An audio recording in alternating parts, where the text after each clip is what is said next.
Hi all of you. In the previous video, you learned about verification of Ohm's law. So in that, we have seen that Ohm's law valid for certain materials, and for certain materials, Ohm's law does not valid. Okay.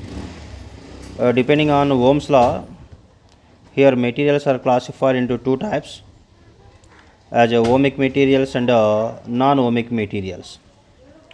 See here, ohmic materials means materials which obey Ohm's law are called as ohmic materials. Example, all metals. In the case of all metals, Ohm's law valid, so all metals are ohmic materials. Next, see non-ohmic materials. So non-ohmic materials means materials which do not obey Ohm's law are called as a non-ohmic materials. So example, gaseous conductors, semiconductors such as silicon and germanium, etc. So these are the ohmic and non-ohmic materials. And see, there are limitations, certain limitations of ohmic materials. There are certain limitations to Ohm's law. That means Ohm's law does not obey in the case of non-ohmic materials. And even if you take metals, that is Ohm's law obey at a constant temperature and at a constant physical conditions. Okay, see here, Ohm's law is valid for metal conductors provided the temperature and other physical conditions remains a constant. Okay, so this is about ohmic materials and non-ohmic materials.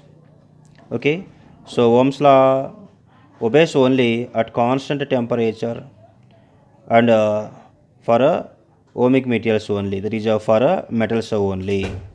Okay. Now see here, the another one is that is resistance. Okay, so in Ohm's law you studied that V by I is equals to constant. V by I is equals to constant. So V by I is equals to constant means here, so we took that a constant as a resistance of a material. So V by I is equals to R, that is resistance. So here resistance means what? Okay, see here, I already explained all electrons move with a drift velocity along a conductor. Okay, so they collide with a positive ions lattice. Already we know about the structure of that is a conductor.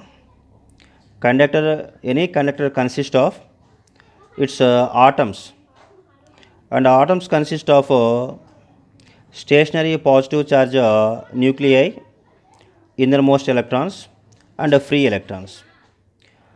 While moving these free electrons, they collide with a positive charge ions. It is called as a lattice. So because of collisions, they lose their energy and come to a halt. Again, they are accelerated by the electric field that is created by the power source, that is a battery, etc. And because of that electric field, again they accelerate, again they collide. That means they experience, that is they face some obstruction to move along the conductor, and that obstruction by the positive charge ions, that is a lattice, the obstruction to the electrons to move by the positive ions lattice called as a resistance. Okay, and this obstruction by the positive charge lattice is not the same in all the conductors. The obstruction by the positive charge lattice is different in different conductors. That depends on nature of a material. Okay, and this is also called as a resistance. That means the obstruction offered by a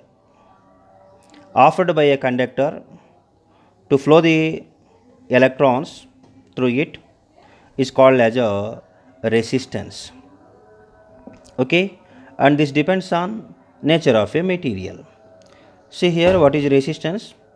The obstruction offered to the flow of electrons in a conductor by the lattice ions is called resistance. And see here, the material which offers resistance to the motion of electrons is called a resistor. Okay, so previously we have discussed about the resistance of conductors, and see here, resistor, the material which offers resistance to the motion of electrons is called a resistor. Okay, so here we have some high resistance materials, and those are called as resistors, and those are made by carbon material and some other high resistance materials, and they can have resistance from okay 1 ohms to up to 1000 kilo ohms, thousands of kilo ohms. Okay, so here we have fixed resistor and variable resistors.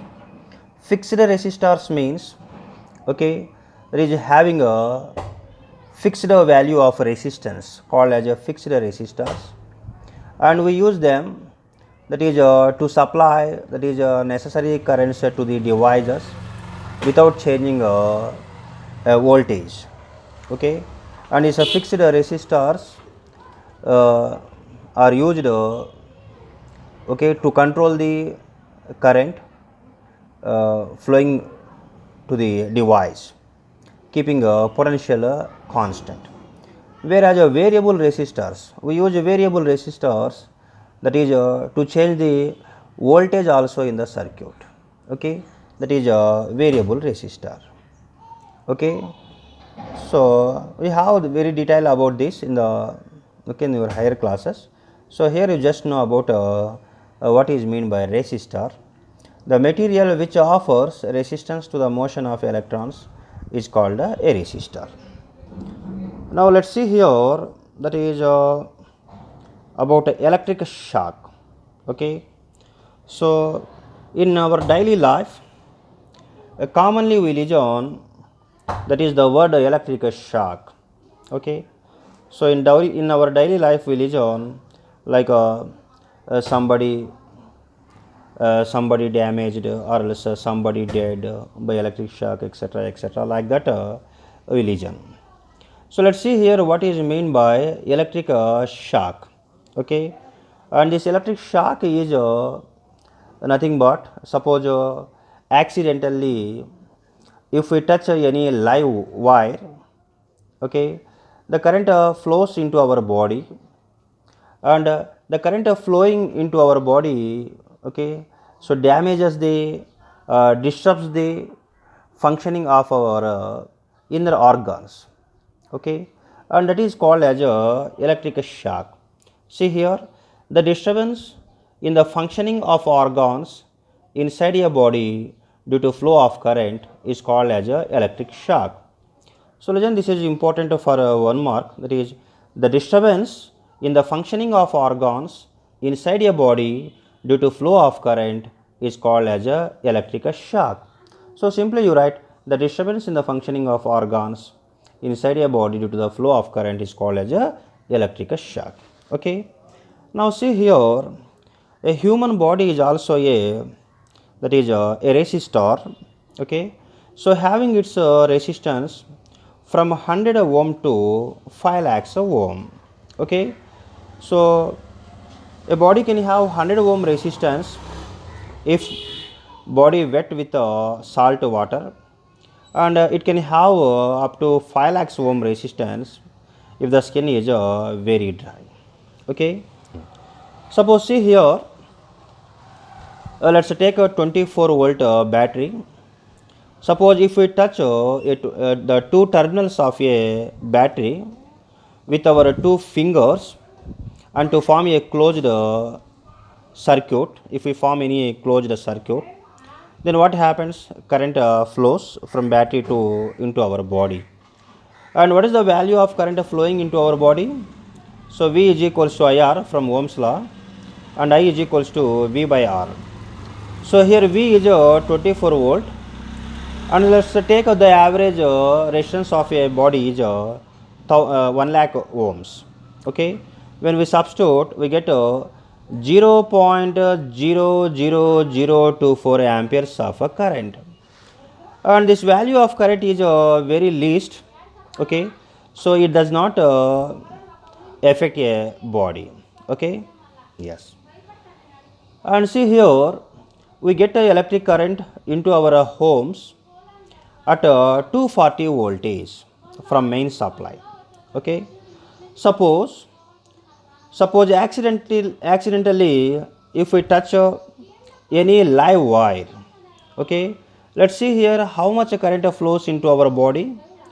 So from Ohm's law, I is equals to V by R. Here you take a 240 volt by 1 lakh ohm resistance, and its value of current is 0.0024 amperes.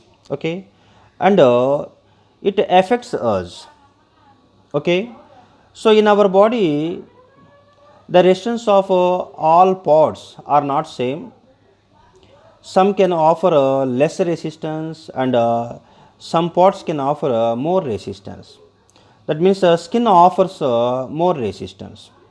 Okay, and here as a time elapses, the resistance in a body decreases, and the flow of current increases. As the flow of current in our body reaches to 0.07 amperes, it affects the functioning of a heart. If it flows more than 1 second, it could be fatal. Okay, that means it damages a person. Okay, so this is the effect of flow of electric current. And see here, that is what are the effects of different values of current flowing in our body. Okay, see here, if the current value is 0.001 ampere, okay, just we can identify, that means as current is flowing through our body. If it is 0.005 amperes, it is painful. Okay, if it is 0.010, okay, so muscle contraction takes place. See here, if it is 0.015 amperes, causes loss of muscle control. Suppose if it is 0.070, okay, if it flows through the heart, okay, causes a serious disruption, probably fatal if current loss more than 1 second. Okay, so these are the effects. These are the different effects, that is due to the different values of flow of current through our body. And see here, that is the current flows from one part of a body to another part of a body because of a potential difference. And moreover, as current passes, as time passes, the resistance of a body decreases. As the resistance of a body decreases, more and more the value of current flows.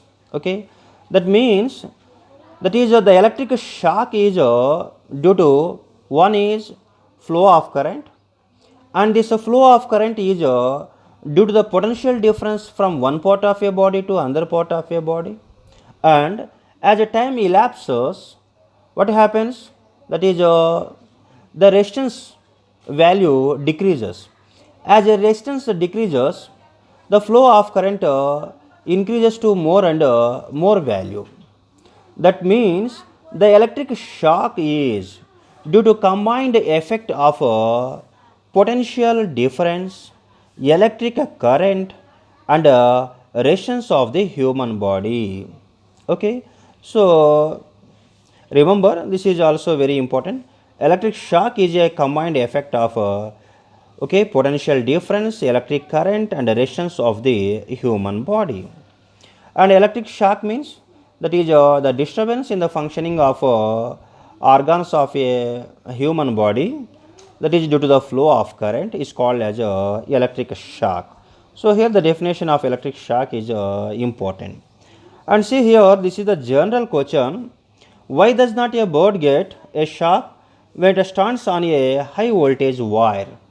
Okay, so in our life commonly we can observe there are, okay, uh, there are birds on a wire.